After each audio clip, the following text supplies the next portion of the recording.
దాని తర్వాత hospitals health దీనిపైన కాన్సన్ట్రేట్ చేయమన్నారు. కాబట్టి ఖచ్చితంగా మినరల్ వాటర్ ప్లాంట్స్ ఎక్కడైతే అవసరం ఉన్నాయో 6 మినరల్ వాటర్ ప్లాంట్స్ అడిగారు. ఖచ్చితంగా ఎంపీ ల్యాండ్స్ నుండి మనము మినరల్ వాటర్ ప్లాంట్స్ అయితే నేను శాంక్షన్ చేపిస్తాను. అట్లాగే సమ్మర్ స్టోరేజ్ ట్యాంక్ మరి ఎలా మీరు ఏమని తీర్మానం చేశారు? ఎందుకంటే ఒక సమ్మర్ స్టోరేజ్ ట్యాంక్ అయితే మనకు సరిపోదు నందికొట్కు. అది నాకు తెలిసి కేసీ కెనాల్కి కనెక్ట్ అవుతుంది. మరి కేసీ కెనాల్ అయితే సమ్మర్లో మనకు నీళ్లు ఉండవు. మరి ఎట్లా ప్లాన్ చేశారు? ఇంకో సమ్మర్ స్టోరేజ్ ట్యాంక్ అంద్రీనివాకి కనెక్ట్ చేస్తేనే మనకు నీళ్లు ఉంటాయి. కాబట్టి ఇంకో సమ్మర్ స్టోరేజ్ ట్యాంక్ కూడా ఉంటే బాగుంటుంది అని నా అభిప్రాయం. అట్లాగే ఎన్ఆర్జీఎస్ ఇప్పుడు కొత్తగా ఎప్పుడో నుంచి ఉంది, దిశ కమిటీ ఒకటి ఫామ్ అయింది. ఈ దిశ కమిటీలో దాదాపు 42 ఏవైతే సెంట్రల్ పథకాలు ఉన్నాయో జరగలేదు. మరి కౌన్సిలర్స్ అందరూ మొన్ననే చేరినట్టున్నారు, మా నాన్న సమక్షంలో చేరినట్టున్నారు. మరి ఇప్పుడు ఉన్నారా, తెలుగుదేశంలో ఉన్నారా, మరి వేరే పార్టీలో ఉన్నారా నాకు తెలీదు. బట్ కౌన్సిలర్స్ అందరూ కూడా ఇక్కడ వర్గపోరు లేకుండా అందరం కలిసి, ఇది వైసీపీ పార్టీ కాదు, అందరం కలిసి చేసుకుంటే తప్ప నందికొట్కూరు డెవలప్మెంటు జరగదు.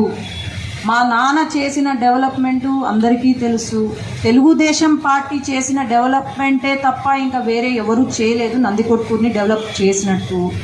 కాబట్టి అందరం కూడా అదే స్థాయిలో డెవలప్మెంట్ చేయాలి. ఈరోజు ఎమ్మెల్యే గారు ఉన్నారు, ఎమ్మెల్యే గారి సమక్షంలో నేను 25% నా ఎంపీ ల్యాడ్స్లో ఇవ్వాల్సి ఉంటుంది. కాబట్టి అందరం కూడా మ్యూచువల్గా మనం పని చేస్తే తప్ప నందికొట్కూరులో డెవలప్మెంట్ అంటూ ఉండదు. ఇక్కడ నేను ఒకటే కోరేది, ఇంకొకటి ఏంటంటే తెలుగుదేశం పార్టీ హయాంలో హ్యాండిక్యాప్డ్కి పగిడాల రోడ్డు దగ్గర మనకు హ్యాండిక్యాప్డ్ వాళ్లకు ఇళ్ళ స్థలాలు ఇచ్చారు. ఇళ్ళ స్థలాలు ఇచ్చినప్పుడు దాన్ని ఇంతవరకు మనం ఏం చేయలేము, అట్లనే వదిలేసాం. ఖచ్చితంగా ఈ ఇళ్ల స్థలాలు హ్యాండిక్యాప్డ్కి ఇచ్చాము. చంద్రబాబు నాయుడు గారు చాలా క్లియర్ కట్గా చెప్పారు, ఫస్ట్ ప్రిఫరెన్స్ మనకు హ్యాండిక్యాప్డ్ వాళ్ళకే ఇవ్వాలా అని చెప్పారు. కాబట్టి ఈ ఇళ్ల స్థలాలు ఏవైతే ఎక్కడ ఏం కట్టలేదు దానికి ఎవరెవరికి ఇచ్చాము అది నాకు వెంటనే ఒక 1 వీక్లో కావాలి. ఎందుకంటే సెంట్రల్ నుండి మనకు వాళ్ళకు హౌసింగ్ ఏర్పాటు చేసేలాగా, అట్లే హాస్పిటల్ కానివ్వండి, లేదంటే స్కిల్ డెవలప్మెంట్ ప్లాన్ అయితే చంద్రబాబు నాయుడు గారి ప్లాన్ అదే, అక్కడ స్కిల్ డెవలప్మెంట్ కూడా పెట్టాలి అని చెప్పి ప్లాన్ చేశారు.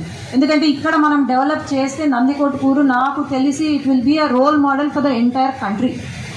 హ్యాండిక్యాప్స్ ఒకటి సపరేట్గా మనము ఇట్లా ఏర్పాటు చేస్తే, అది ఆల్రెడీ ఇచ్చున్నారు, దాని గురించి నాకు కావాలి.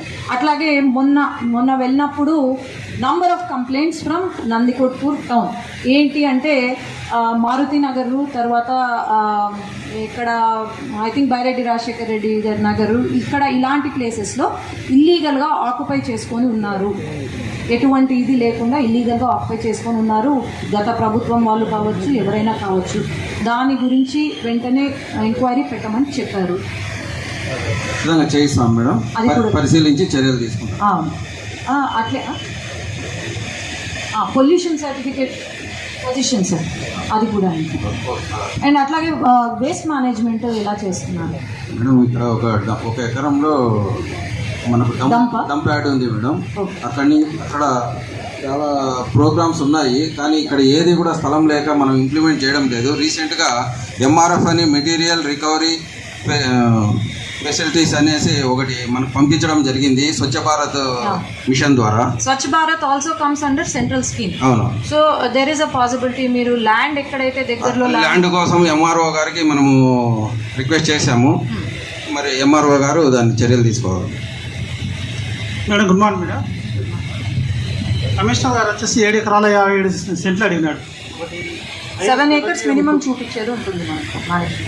ఆల్రెడీ ప్రపోజల్ పంపించినాం మేడం, కలెక్టర్ గారు. ఎప్పుడు పంపించారు? 2021లోనే పంపించినాం. బట్ ఇప్పుడు కొత్తగా మళ్ళీ రాలేదు మేడం, కానీ ఆ సైట్ వద్దంటున్నారు మేడం. ఎక్కడ బీజీలో ఏదో ఉంది. మున్సిపాలిటీకి దగ్గరలో ఉండాలా ఎప్పటికైనా అంటే అది ఇట్ ఆల్ డిపెండ్స్. ఏమంటే ఒక సైట్ చూపించడము చాలా అవసరం ఇప్పుడు.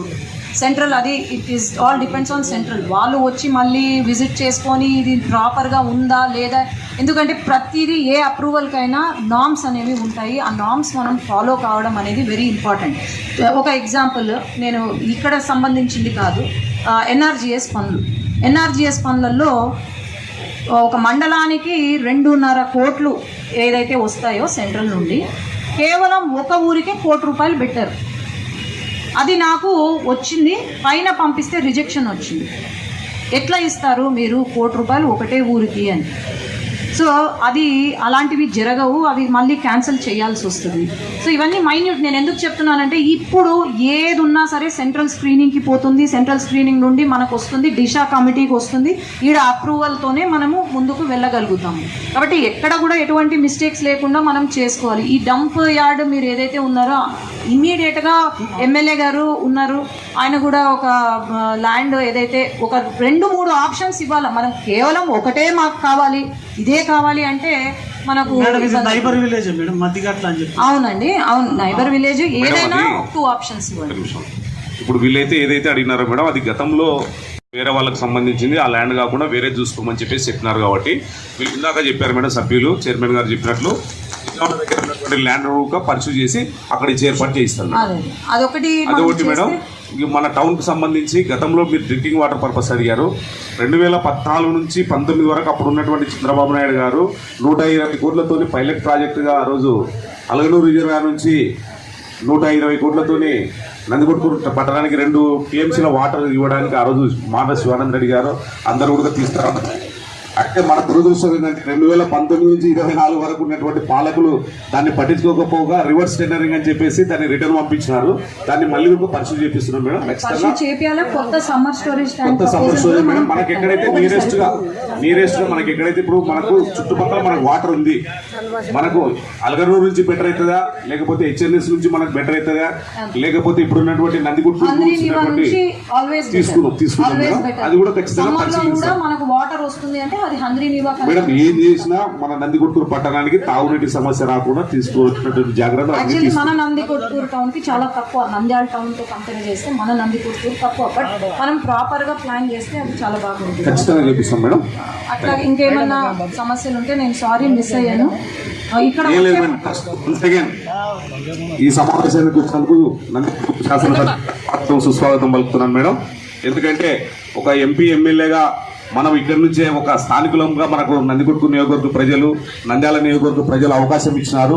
మనం ఆ అవకాశాన్ని సద్వినియోగం చేసుకొని మనం అభివృద్ధి దశగా అడుగులు వేయాలని చెప్పేసి నేను ఆకాంక్షిస్తూ వచ్చినందుకు మరొకసారి నా హృదయపూర్వక ధన్యవాదాలు తెలియజేస్తున్నాను మేడం. Thank you madam. అట్లాగే మేడం, డెవలప్మెంట్ అనేది మనకు 29 కౌన్సిలర్స్ ఉన్నారు. డెవలప్మెంట్ అనేది ఈక్వల్గా ఉండాలి. ఒకరికే కావాలి, ఇద్దరికే కావాలి, నేను చెప్పింది అదే ఎన్ఆర్జీఎస్ పనులు మాకే కావాలి అనేవి అవి కాదు. డెవలప్మెంట్ అనేది ఈక్వల్గా ప్రతి దగ్గర జరగాల్సిందే. అది నేనైతే దాంట్లో మటుకు I'm very serious about it. అట్లాగే ఈరోజు ఎంత తమాషా అంటే, నేను వచ్చే ముందు ఎవరో ఫోన్ చేసినారు, ఇక్కడ కౌన్సిలర్స్ మరి ఎవరో ఫోన్ చేసినారు, అమ్మ నందికొట్కూరుకి ఎయిర్పోర్ట్ పెట్టండి అమ్మ, మాకు గోవా ఫ్లైట్ దగ్గర అవుతుందని. ఇక ఏం చేయాలో చెప్పు, ఆయన గోవాకు పోతే ఇంకా ఎక్కడ పని చేస్తారు? ఈడ గోవాకు హైదరాబాద్ కి పోతుంటే చూడండి ఎట్లా ఉందో పరిస్థితి. Thank you madam. వస్తాను మేడం. అన్ని వాటిలో న్యాయం చేయాలి మేడం. 7 వార్డు న్యాయం చేయాలి. చేపిస్తా 7 వార్డులో అన్ని చేపిస్తా. ఎవరంటే టెస్ట్ చెప్తాను. ఆ పార్టీ